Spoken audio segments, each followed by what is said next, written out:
Shalom, selamat pagi. Saat ini Anda mendengarkan Renungan Pagi RP di channel Sungai Kehidupan TV. Sebelum melanjutkan mohon subscribe, like, komen dan share channel ini serta aktifkan tombol loncengnya. Agar channel ini dapat berkembang dan menjadi berkat bagi setiap orang. Terima kasih. Tuhan Yesus memberkati. Renungan Pagi, Kamis tanggal 22 Juli tahun 2021. Inilah kehendak Allah, pengudusanmu. 1 Tesalonika 4:3. Kamus Alkitab Lai mendefinisikan orang-orang kudus sebagai orang-orang yang dikuduskan oleh Roh Kudus sehingga mereka tidak lagi dari dunia ini.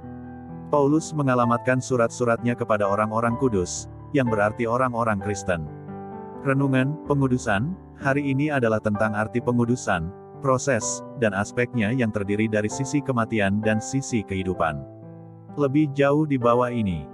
Pengudusan, 1. Sisi kematian. Dalam pengudusan, Allah harus berurusan dengan kita pada sisi kematian dan sisi kehidupan. Pengudusan menuntut kedatangan kita ke tempat kematian, tetapi banyak di antara kita menghabiskan waktu di sana sehingga kita menjadi tidak sehat rohani. Selalu ada pergumulan berat sebelum pengudusan terwujud, sesuatu di dalam kita menolak tuntutan-tuntutan Kristus. Bila Roh Kudus mulai menunjukkan kepada kita makna pengudusan, pergumulan itu segera dimulai. Yesus berkata, "Jikalau seorang datang kepadaku dan ia tidak membenci nyawanya sendiri, ia tidak dapat menjadi muridku." Lukas pukul 14:26.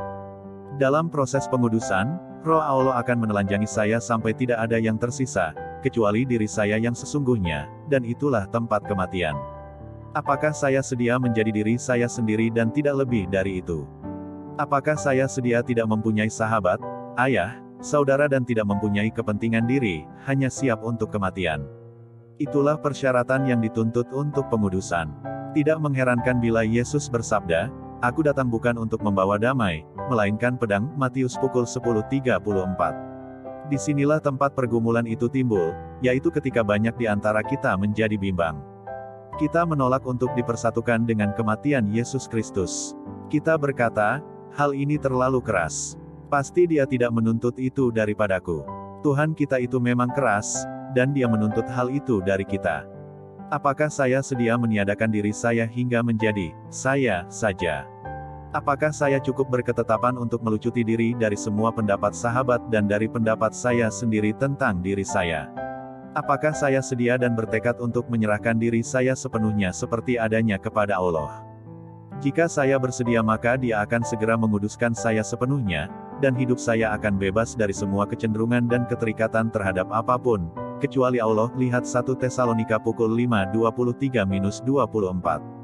Bila saya berdoa, "Tuhan, tunjukkan makna pengudusan bagiku," saya percaya Dia akan menunjukkannya kepada saya. Itu berarti dijadikan satu dengan Yesus. Pengudusan bukanlah sesuatu ditaruhkan Yesus ke dalam diri saya, pengudusan ialah Dia sendiri di dalam saya. Lihat 1 Korintus pukul 1:30. Baru saja Anda mendengarkan Renungan Pagi. Jangan lupa selalu menjaga iman dan imun kita. Hindari bepergian dan kerumunan jika tidak sangat terpaksa. Dan jangan lupa selalu menjaga jarak, mencuci tangan dan memakai masker.